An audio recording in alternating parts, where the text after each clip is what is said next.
Welcome to NKR GKGS friends. हम लोग state के सीडीपी अर्थात चाइल्ड डेवलपमेंट एंड पेडागोजी को पढ़ रहे हैं, जिसमें आज का हमारा टॉपिक जो है वो थर्ड होगा, आनुवंशिकता और पर्यावरण का प्रभाव। तो चलिए आनुवंशिकता और पर्यावरण के प्रभाव को देखते हैं। अभी कथन है कि जीन पियाजे ने माना कि सीखने की प्रक्रिया पूरी तरह से आनुवंशिकता पर निर्भर करती है, और कारण इसका है कि विकास आनुवंशिकता और पर्यावरण के बीच पारस्परिक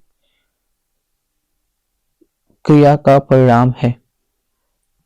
पारस्परिक क्रिया का क्या है?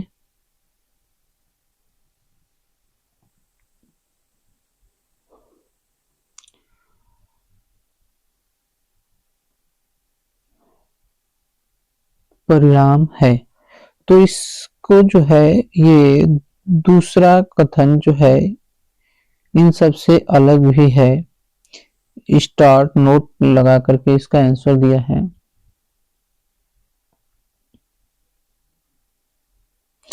आंसर दिया है कि जीन पियाजे ने माना कि सीखने की प्रक्रिया पूरी तरह आनुवंशिकता पर निर्भर है। सीखने की प्रक्रिया पूरी तरह से आनुवंशिकता पर निर्भर है। यह कथन क्या है? गलत है। इनके अनुसार सीखने की प्रक्रिया आनुवंशिकता और पर्यावरण के बीच पारस्परिक परिणाम है। इस प्रकार से ए गलत है लेकिन आर सही है, और आयोग ने इसे जो है जेड को जो है सही माना है। ये क्या है? जेड अर्थात जो है आल संकेत दिए हैं, जिसका अर्थ है कि सभी सही है। जिसका अर्थ क्या है? सभी सही है, क्योंकि इसमें बी ऑप्शन नंबर नहीं दिया है कि केवल आर सही है।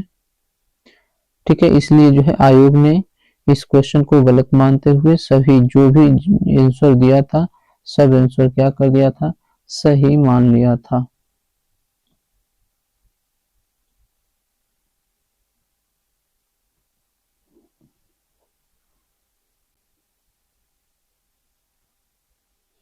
नेक्स्ट देखेंगे।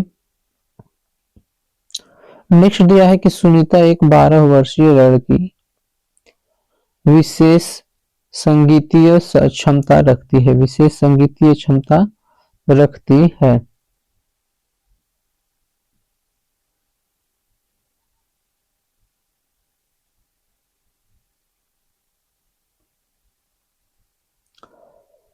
उसके माता पिता दोनों ही निपुण गायक हैं, और वे सुनीता को अपनी आवाज को और बेहतर करने के लिए प्रशिक्षण कक्षा में भेज रहे हैं।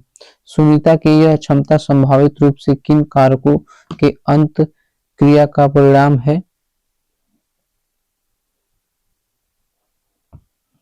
किन कारकों के अंत प्रक्रिया का जो है वो परिणाम है? ए आनुवंशिकता और वातावरण, बी लैंगिक पहचान और आनुवंशिक संरचना, सी वृद्धि और परिपक्वता, डी पोषण और अनुशासन। तो अंतः क्रिया का परिणाम है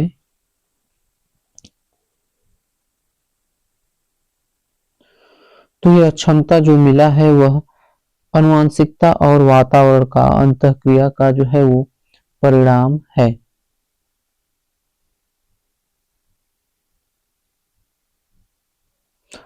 आगे देखते हैं। 34 नंबर क्वेश्चन है।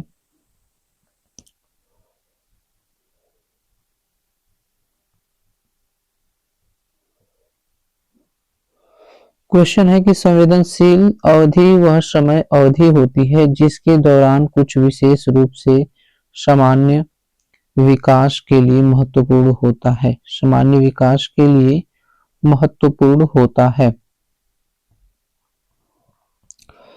ए पर्यावरण कारक, बी वंशानुगत कारक, सी उत्पत्ति मूलक कारक, और डी मानव जाति कारक।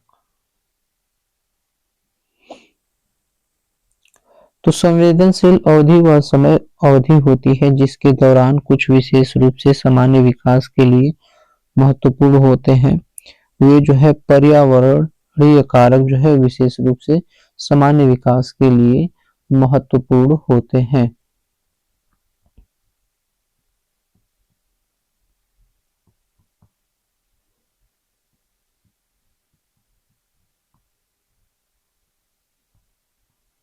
आगे देखेंगे, आगे है कि संवेदनशील अवधि वह समय होती है जिसके दौरान कुछ पर्यावरणीय कारक जो है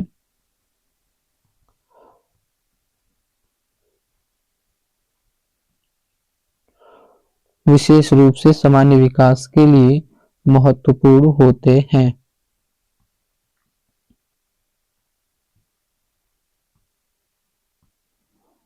संवेदनशील अवधि जीवन की वह अवधि होती है जब पर्यावरणीय प्रभाव बच्चे के विकास पर सबसे अधिक प्रभाव डालता है। इस अवधि के दौरान विशिष्ट अनुभव बच्चे के विकास को अन्य समय की अपेक्षा अधिक प्रभावित करते हैं।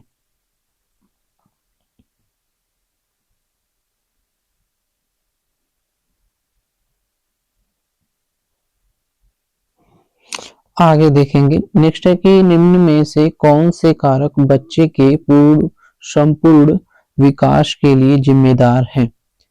तो बच्चे के संपूर्ण विकास के लिए कौन से कारक जिम्मेदार हो सकते हैं।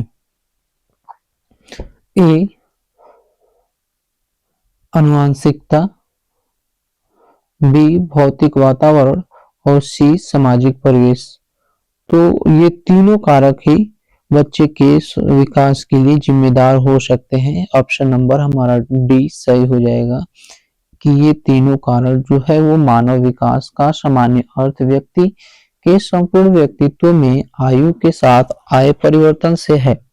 विकास व्यक्ति के मानसिक, भावात्मक और सामाजिक और नैतिक आदि पक्षों में परिवर्तन से है। नेक्स्ट देखते हैं, नेक्स्ट यह विकास प्रक्रिया मानव जीवन में गर्भस्थ अवस्था से लेकर मृत्यु पर्यंत तक चलती रहती है। विकास का क्षेत्र अति व्यापक होता है। बच्चों के संपूर्ण विकास में निम्न कारक जिम्मेदार होते हैं। आनुवंशिकता में जैसे शारीरिक संरचना आनुवंशिकता से लिंग भेद, संवेगात्मक विशेषताएं आती है, बुद्धि आती है, वंश, प्रजाति और आंतरिक संरचना है। इसके अलावा भौतिक विशेषता क्या है। तो भौतिक विशेषता ये है कि जैसे बोरिंग, वेल्ड और लैंगफील्ड ने वातावरण के प्रभाव को इस तरह से व्यक्त किया है। वातावरण वह प्रत्येक वस्तु है जो व्यक्ति को पितृको के अतिरिक्त अन्य सभी बात को प्रभावित करती है। सामाजिक परिवेश क्या है। तो जीवन की आवश्यक सुविधाएं, समाज और संस्कृति, पारिवारिक पृष्ठभूमि, रोग तथा चोट और विद्यालय, ये सभी सामाजिक परिवेश हैं। नेक्स्ट है 36 नंबर क्वेश्चन है कि कौन से कारक बच्चों के विकास को निर्धारित व प्रभावित करते हैं। तो निर्धारित व प्रभावित करते हैं आनुवंशिक, भौतिक और सामाजिक संस्कृति कारक। कौन से कारक हैं। तो ये तीनों कारक जो है वो प्रभावित करते हैं। ऑप्शन नंबर डी हमारा सही हो जाएगा। इसको थोड़ा व्याख्या पढ़ लेते हैं कि बच्चों के विकास को आनुवंशिकता, भौतिक वातावरण तथा सामाजिक सांस्कृतिक कारक ये तीनों प्रभावित व निर्धारित करते हैं।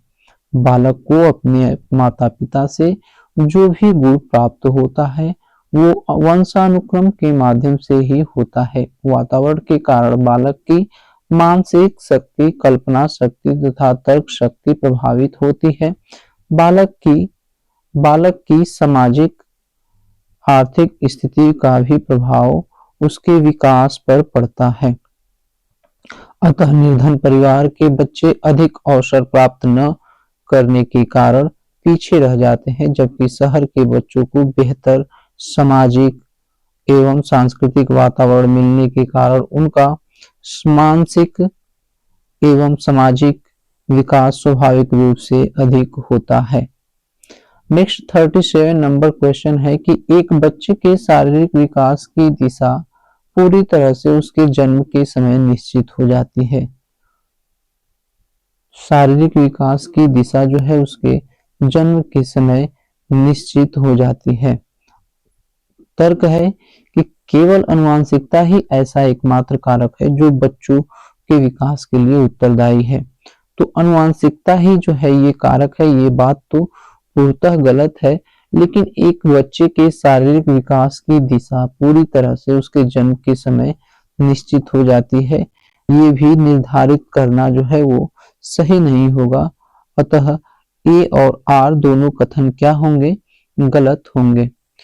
जैसे दिया है इसका व्याख्या दिया है कि एक समय के शारीरिक विकास की दिशा पूरी तरह से उसके जन्म के समय निश्चित हो जाती है, यह कथन गलत है, क्योंकि बच्चे शारीरिक विकास जन्म के बाद उसके रहन सहन, भोजन, उचित स्वास्थ्य आदि कारकों द्वारा निर्धारित होता है। एक बच्चे के विकास में आनुवंशिकता तथा वातावरण दोनों ही ऐसे कारक होते हैं जो बच्चों के विकास के लिए उत्तरदायी हैं। अतः यह तर्क पूर्णतः गलत है कि केवल आनुवंशिकता ही ऐसा एकमात्र कारक है जो बच्चों के विकास के लिए उत्तरदायी है।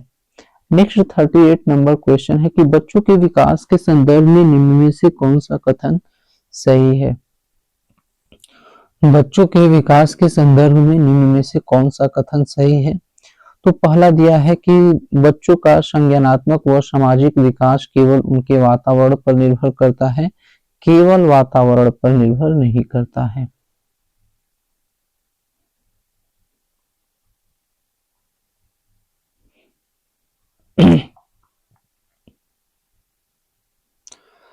अगला है कि केवल आनुवंशिक कारक ही बच्चे के विकास को निर्धारित करते हैं। आनुवंशिक कारक केवल आनुवंशिक कारक नहीं निर्धारित करते हैं। अगला है बच्चे के विकास में आनुवंशिकता व वातावरण एक दूसरे के परस्पर अंतःक्रिया करते हैं, ये बात सत्य है। और बच्चे के विकास के विभिन्न आयामों में आनुवंशिकता व वातावरण का अलग अलग प्रभाव होता है, ये बात भी सत्य है। अतः हमारा आंसर हो जाएगा ऑप्शन नंबर सी। थर्ड और फोर्थ क्या होंगे, सही होंगे। चलिए इसकी जो है हम लोग व्याख्या को पढ़ लेते हैं। दिया है कि बच्चे के विकास में आनुवंशिकता एवं वातावरण एक दूसरे से जुड़े होते हैं। यह दोनों एक दूसरे से इस प्रकार जुड़े होते हैं कि इन्हें पृथक नहीं किया जा सकता है। यह दोनों बाल विकास को गहरे स्तर पर प्रभावित करते हैं। बालक के संपूर्ण व्यवहार की सृष्टि आनुवंशिकता तथा वातावरण के अंतःक्रिया द्वारा होती है। आनुवंशिकता द्वारा जहां बच्चे का रंग, रूप, लंबाई, चौड़ाई, गुणसूत्र, डीएनए तथा शारीरिक लक्षण आदि निर्धारित होते हैं, वहीं पर वातावरण द्वारा माता के गर्भ में पल रहा शिशु प्रभावित होता है। वायु, धूप तथा स्वच्छता वातावरण के तीन मुख्य तत्व हैं कि जो कि शारीरिक विकास को प्रत्यक्ष व अप्रत्यक्ष रूप दोनों रूपों में प्रभावित करता है। अतः बालक के विकास के विभिन्न आयामों में आनुवंशिकता व वातावरण का अलग अलग प्रभाव पड़ता है। इस प्रकार तीसरा और चौथा जो है वो विकल्प हमारा क्या होगा, सही हो जाएगा। नेक्स्ट 39 नंबर क्वेश्चन है कि एक बच्चे के वृद्धि और विकास निम्न में से कौन से कारकों द्वारा प्रभावी होता है। एक बच्चे के वृद्धि और विकास किन कारकों द्वारा प्रभावी होता है। ए दिया है परिवेश की शैलियां, बी दिया है आनुवंशिक ढांचा, थर्ड दिया है विद्यालय अनुभव और चौथा दिया है व्यक्तिगत रुचि। तो ये जो है विकास, वृद्धि और विकास जो है वो चारों प्रभावित करते हैं। ऑप्शन नंबर हमारा डी हो जाएगा कि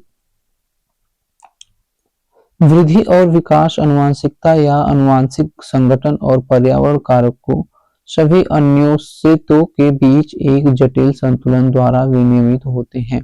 आनुवंशिकता वृद्धि और विकास की सीमा को निर्धारित करती है जो संभव है, लेकिन पर्यावरण उस स्थिति को निर्धारित करता है जिससे क्षमता हासिल की जाती है। अतः एक बच्चे की वृद्धि और विकास निम्न कारकों द्वारा प्रभावित होती है। ए परवरिश की शैली, बी अनुवांशिक ढांचा संरचना, सी विद्यालयी अनुभव और डी है व्यक्तिगत रुचि। आगे देखते हैं, आगे है समाजीकरण दबाव। ये जो है हमारा टॉपिक होगा 4th नंबर, समाजीकरण दबाव, सामाजिक विश्व और बालक, शिक्षक, अभिभावक और मित्रगण। मित्रगण तो इसको पढ़ेंगे अगले सेशन में। तब तक के लिए धन्यवाद। Thanks for watching. Please like, share, comment and subscribe.